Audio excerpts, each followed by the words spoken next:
અમારા ડ્રામાનું નામ છે સાચો હીરો. સૂર્ય અસ્ત થઈ રહ્યો છે. પક્ષીઓ કલરવ કરતા પોતાની ડાળી પર જાય છે. ગામડાની સ્ત્રીઓ પાણી ભરવા માટે કૂવા તરફ જાય છે. 4 સ્ત્રીઓ જે પાકી બહેનપણી છે તે કૂવા પાસે બેસીને વાતો કરે છે. તેમાં બધી સ્ત્રીઓ પોતાના છોકરાઓ માટે વાત કરે છે. ભગવાન મારા જેવો દીકરો બધાને આપે. મારો દીકરો લાખોમાં એક છે. તેનો કંઠ ખૂબ જ મધુર છે. તે ખૂબ જ સારું ગાય છે. એના ગીતો સાંભળીને કોયલ પણ ચૂપ થઈ જાય છે. લોકો બહુ ધ્યાનથી એના ગીતો સાંભળે છે. એની વાત સાંભળીને બીજી સ્ત્રી બોલે છે, મારા દીકરાની બરાબરી તો કોઈ પણ ના કરી શકે. એ ખૂબ જ શક્તિશાળી અને બહાદુર છે. તે મોટા મોટા બહાદુરોને પણ પાછળ છોડી શકે છે. તે આધુનિક યુગનો ભીમ છે. આ સાંભળીને ત્રીજી સ્ત્રી બોલે, મારો દીકરો તો બૃહસ્પતિનો અવતાર છે. એ જે કંઈ પણ વાંચે તેને એકદમ યાદ કરી જતું.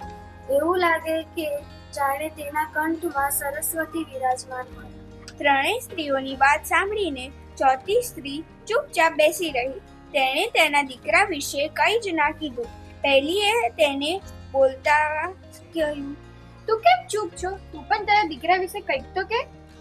હું મારા દીકરાની શું પ્રશંસા કરું?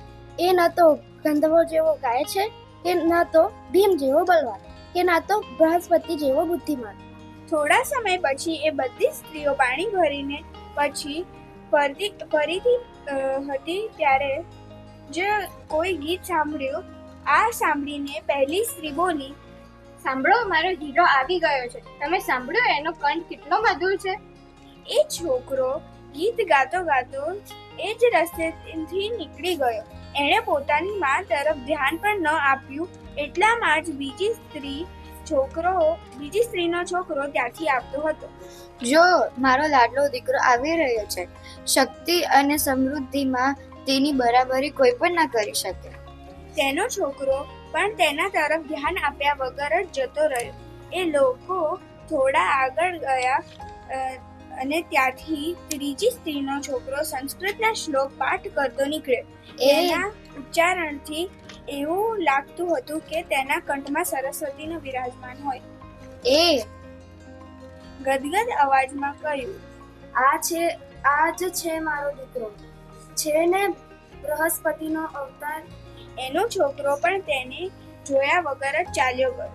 થોડી વારમાં ચોથી સ્ત્રીનો છોકરો પણ ત્યાં આવી પહોંચ્યો. એ દેખાવમાં ખૂબ જ સીધો સાદો હતો. બહેન, આ મારો દીકરો. હજુ એ કંઈ પણ બોલે તે પહેલા જ તેનો દીકરો તેની પાસે આવી ગયો.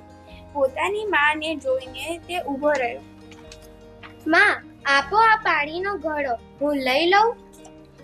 માએ ના પાડી તો પણ એ ઘડો લઈને ગયો. ત્રણેય સ્ત્રીઓના આશ્ચર્યથી ચોથી સામે જોઈ રહ્યા. એક વૃદ્ધ મહિલા જે ક્યારની આ ત્રણેયની સ્ત્રીઓની વાત સાંભળતી હતી તે તેમની પાસે આવીને બોલી, જુઓ છો શું? આ જ છે સાચો હીરો. Thank you.